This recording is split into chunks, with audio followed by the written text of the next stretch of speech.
500 grams of all-purpose flour, half teaspoon of baking soda. So i-add in lang natin lahat ng dry. Half teaspoon of salt, 2 tablespoons of baking powder, 350 grams of sugar,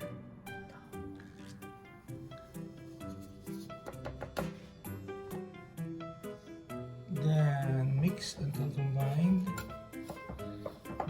Mix lang natin hanggang mag-combine lahat ng dry.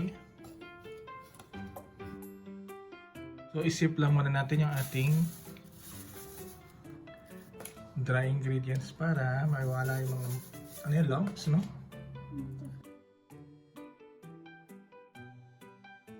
Let's start with the wet ingredients. Kailangan natin ng 3 whole eggs,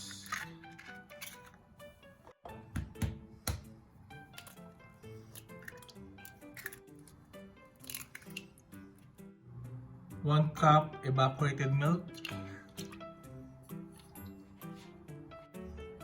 150 ml of water,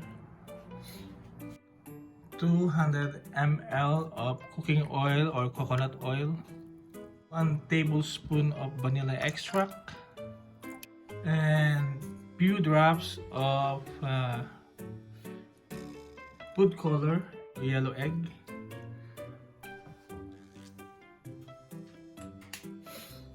Then mix to combine all the wet ingredients.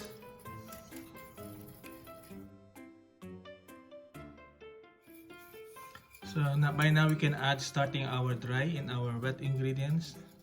So we're gonna add them gradually while continue mixing it.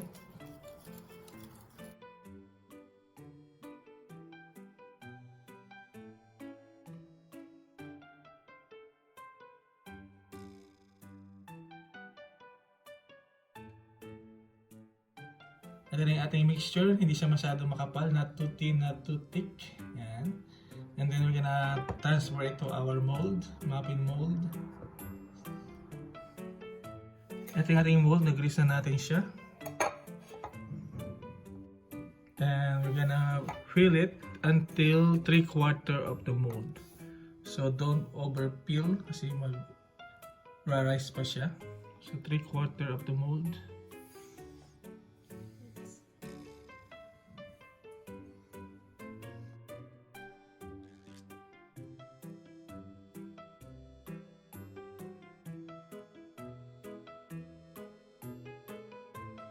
At 350 Fahrenheit.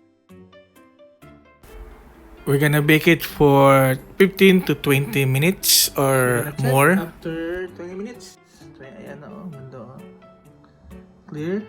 Clear. That's all good. Ayan siya o, mundo o. Sinlambot ng puso.